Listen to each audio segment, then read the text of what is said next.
minutos. Estamos aqui com o Dr. Luiz Gustavo Carvalho, advogado tributarista, mestre em Direito Tributário e professor da UNEAL, a Universidade Estadual do Estado de Alagoas. É que a gente agradece, viu, Dr. Luiz Gustavo, por estar conosco. Um bom dia. Bom dia, Elias, aos seus ouvintes também, saudação especial, muito feliz de estar aqui hoje. Olha, a pergunta que todo mundo deve estar fazendo: quem não paga imposto, quem paga imposto?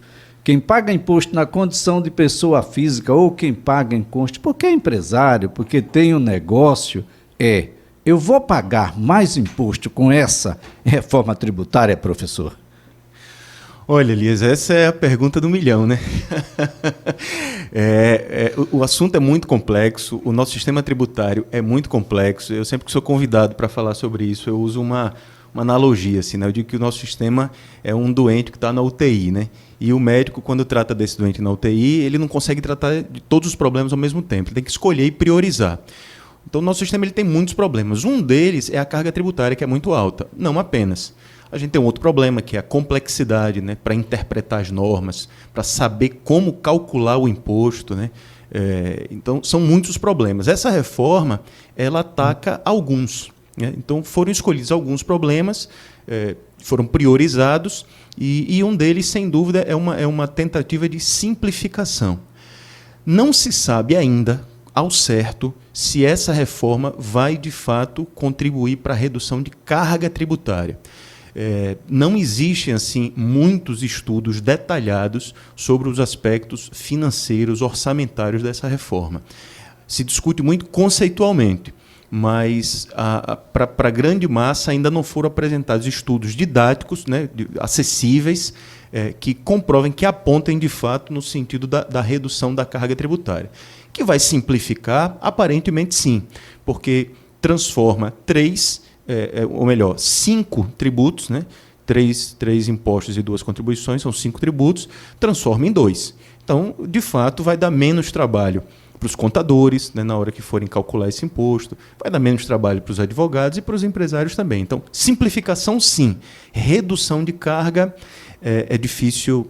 Ainda não dá para mensurar, não é, doutor Luiz Gustavo? Nessa simplificação, o senhor falou em 5, mas tem um que tem um nome comum a todos, mas na verdade significa 27, que é ICMS. A gente para com essa loucura, porque isso definitivamente não pode ser algo sano. O nosso país, né, nossa nação, ela está estruturada no que a gente chama de sistema federativo, né? Então, esse sistema é um sistema de organização. A gente tem o governo federal, os estados, os municípios e o Distrito Federal. Cada um desses organismos políticos, eles estão colocados, segundo a nossa Constituição, em pé de igualdade. Então, esse é um grande desafio da reforma tributária, tentar simplificar sem quebrar aquilo que no direito a gente chama de pacto federativo. Então, não dá para dizer assim, olha, os estados agora não vão mais ter liberdade de cobrar os seus impostos, de fixar suas alíquotas. Não, isso precisa ser garantido, precisa ser mantido. Então, não, isso, respondendo a sua pergunta objetivamente, isso não vai acabar. A gente vai continuar tendo alíquotas em cada estado, né? Cada estado vai ter o seu imposto, ali, a sua parcela desse imposto, mas, no geral, se essa proposta passar da forma como está apresentada, haverá uma simplificação. Vai ficar mais simples. Mas, voltando para o exemplo, analogia que eu fiz, isso ainda não é suficiente para tirar o paciente da UTI. O nosso sistema vai continuar tendo problemas. Bom, nós vamos ter o imposto de valor agregado, mas esse imposto de valor agregado que vai contemplar aí 5 impostos hoje individuais, pelo menos a cobrança a gente não vai mais confundir, né? A cobrança vai ser a mesma, mas ele deve ter uma alíquota definida no próprio estado, com margens que são definidas de máximo e mínimo, é por aí. Exato, é exatamente isso. A gente vai ter vou chamar de padronização. A gente vai ter uma padronização da tributação do consumo, né? A tributação do consumo é a tributação da comercialização das mercadorias que chegam para a gente, né? Nós que somos consumidores finais, né? Então, os produtos eles são produzidos, eles passam por uma cadeia, né? Sai da indústria, vai para o distribuidor nacional, às vezes vem para um distribuidor regional, chega no varejista, na loja e ao final isso chega para o consumidor final.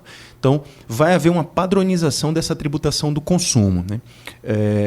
O Senado vai estabelecer uma alíquota mínima e uma alíquota máxima, e, segundo a proposta, os estados e municípios ficarão livres para, dentro dessa margem mínima e máxima, estabelecer a sua alíquota.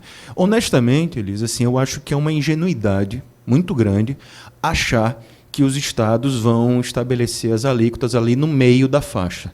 Não vão. A verdade é que, a meu ver, né, uma opinião muito particular minha, salvo alguma exceção, estados e municípios vão jogar essa alíquota para a alíquota máxima. Até porque são exatamente eles, os estados e os municípios, quem estão mais preocupados com essa reforma. Porque como a gente tem pouca informação numérica, de números, de finanças, há uma incerteza muito grande no impacto que isso vai ter na arrecadação de estados e municípios. Então, para evitar uma perda de arrecadação, eu acredito que estados e municípios vão jogar as suas alíquotas para o máximo permitido.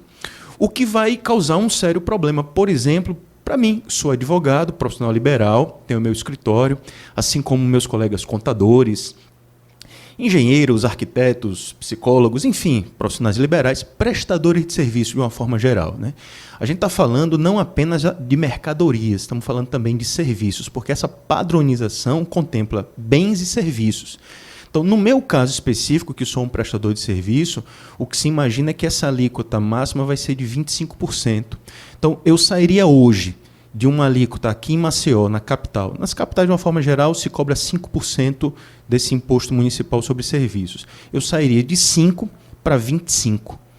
Ou seja, a minha carga tributária como profissional liberal, como prestador de serviço, iria multiplicar por 5%. É muito pesado.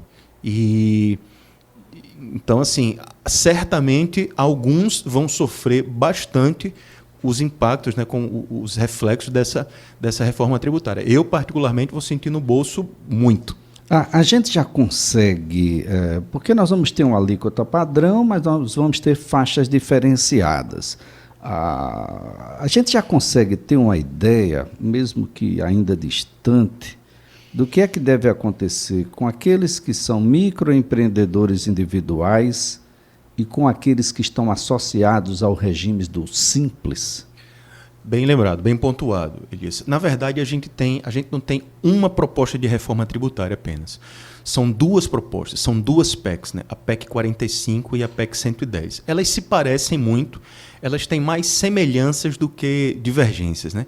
O relatório que foi apresentado ontem, no final do dia, esclarece inclusive isso, né? Então, ele trata das duas propostas.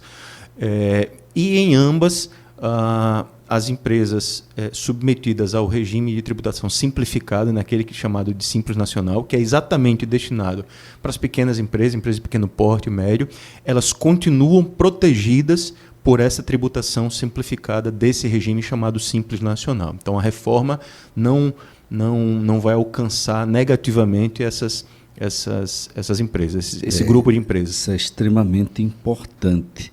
Parece-me que a gente não muda o conceito quando o assunto é imposto sobre consumo. Ainda mesmo depois da proposta ser aprovada, o peso da cobrança de impostos vai estar no consumo, doutor? Cada país ele tem aquilo que a gente chama de suas matrizes tributárias, né? Há países que optam por tributar mais severamente, mais rigorosamente o patrimônio, a renda, por exemplo. O Brasil escolheu, né, a nossa Constituição, nosso legislador constituinte lá de 88, escolheu, na verdade historicamente é assim, já vem assim nos modelos anteriores, escolheu tributar com mais rigor o consumo. O que, sob uma perspectiva, segundo alguns especialistas no assunto, acaba onerando muito mais as faixas econômicas mais baixas, né? Então, essa proposta, ela mantém a tributação sobre o consumo, tenta apenas simplificá-la, mas essa matriz de tributação do consumo fica mantida. Então, sob essa perspectiva da justiça tributária, vamos chamar assim, né, de tributar distribuir o peso da tributação nas diversas classes econômicas, essa matriz está mantida, né? Essa injustiça, digamos assim, tributária estará mantida no nosso modelo, infelizmente. Bom, eu ouvi na matéria que nos antecedeu cashback para famílias de baixa renda, doutor. Como é que é isso? Acho que o pessoal lá em Brasília está antenado nos novos modelos, né, de negócios. O pessoal está bem. O cashback é um apelido, né, usado hoje no mercado. Né? Esse nome ele não aparece na PEC. O que existe é a possibilidade, ou melhor, é a autorização para que estados e municípios, se assim desejarem, estabelecer alguma regra de devolução total, parcial, progressiva, enfim, não se sabe exatamente ainda como seria isso, mas de devolução de uma parte do imposto, né, que vai incidir na cadeia de consumo para as classes econômicas mais baixas. Então, a PEC autoriza isso. Se os estados vão fazer, se os municípios vão fazer, depois que a PEC for aprovada, aí é uma outra questão que a gente não tem como antecipar, antever e nem saber exatamente quais serão as regras e os parâmetros que serão utilizados para esse cashback. Né? Ninguém diz quanto também, que já tem alguém imaginando aí que vai poder gastar por conta, esse tipo de coisa. É importante lembrar que essa proposta, essas duas PECs, né, elas não detalham, elas não entram em detalhes da mudança, elas trazem uma mudança conceitual, né, aquilo que a gente chama de regras gerais, mas um outro arcabouço de leis vai precisar ser criado depois da aprovação dessa PEC. Então, a gente vai ter aí uma autorização, digamos assim, para a mudança do regime, e a partir daí o governo federal vai criar sua lei, os estados vão criar suas leis estaduais e os municípios as suas leis municipais. Agora, doutor, nós temos aí no consumo, então, essa presença marcante, e esse é um elemento do ponto de vista social que eu achava que ia ser melhorado. E, particularmente, isso me preocupa muito, porque na regressividade que esse tipo de cobrança dá, a gente penaliza muito aqueles que menos têm, porque oferta muito mais daquilo que ganha dentro do consumo.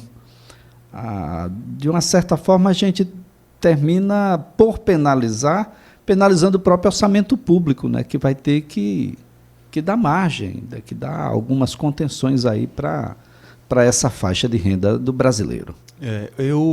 Esse é um assunto sobre o qual eu costumo conversar bastante, especialmente nas minhas aulas, e às vezes os alunos me perguntam, eu vou tentar assim, explicar como é que isso funciona. Se você imagina um pai de família hoje que tem uma renda mínima de um salário mínimo, a renda dessa família ela vai estar praticamente totalmente destinada ao consumo, ao pagamento de contas de energia, aluguel, luz, telefone, talvez escola, saúde, enfim.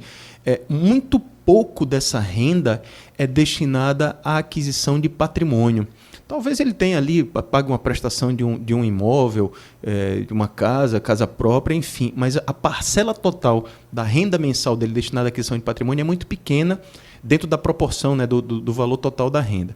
Se você, em comparação a isso, pegar um exemplo de um jogador de futebol milionário que tem uma renda muito grande, essa proporção ela muda muito. Né? A parcela que uma pessoa muito rica, enfim, destina ao consumo é muito menor dentro da renda total dele. Então, o que acontece? As classes econômicas mais altas acabam investindo muito mais em patrimônio, né? Compra de imóveis, casas, apartamentos, ações, né? Ativos financeiros. E aí o que acontece? Se o nosso sistema tributário ele onera mais rigorosamente o consumo, você está certíssimo. O nosso sistema tributário acaba pesando muito mais no bolso de quem tem uma renda menor. E, infelizmente, essa proposta, essas PECs, elas não apresentam uma proposta relevante para tentar mudar essa matriz tributária. Tem ali uma regra pequena, né, assim, que fala da tributação de embarcações e aeronaves. Ok, já é um primeiro passo, né, na direção da tributação do patrimônio. Afinal de contas, a gente imagina que os proprietários, a maioria, né, os proprietários de embarcações de aeronaves pertencem às classes econômicas mais altas.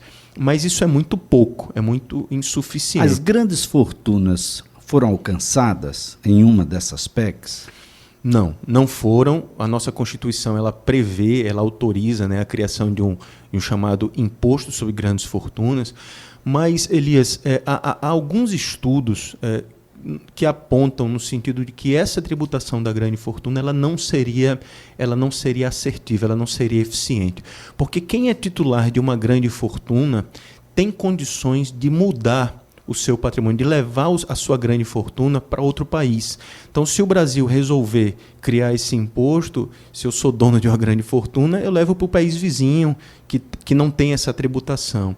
Então, há muitos exemplos de atores de Hollywood, grandes esportistas, atletas profissionais, multimilionários que já fizeram isso, celebridades que fazem isso a todo momento. Há um estudo, inclusive, conhecido dos especialistas que dizem que esse imposto sobre grandes fortunas ele só alcançaria o seu objetivo se todos os países no mesmo momento resolvessem criar um imposto sobre grandes fortunas no mesmo padrão, porque aí não valeria a pena você levar para outro país. Né? A gente não consegue fazer nenhuma coisa e nem outra, né? A gente não consegue ser tão acolhedor ao ponto de receber as grandes fortunas dos outros países e não consegue cobrar do nosso também, para que haja uma fuga, porque pode ser que haja uma fuga. A gente precisa chegar num denominador comum. A gente vira um paraíso fiscal ou a gente vira uma fuga fiscal. É verdade. Talvez, se a gente alterasse a tributação da renda, a gente conseguiria se aproximar disso que você falou. E isso vai ser tema da nossa próxima conversa, viu, professor Luiz? Renda, tributação de renda. Aliás, há uma proposta que não está muito bem compreendida, mas que já é uma realidade, sobre imposto de renda de pessoa física, que deve culminar no ano que vem a uma alíquota que vai alcançar menos pessoas. Eu acredito que mais 2 anos aí, até o salário mínimo, as pessoas estariam pagando imposto de renda. 10h30, agradecendo aqui ao professor Luiz Gustavo Carvalho, professor da UNEAL, advogado tributarista e mestre em Direito Tributário,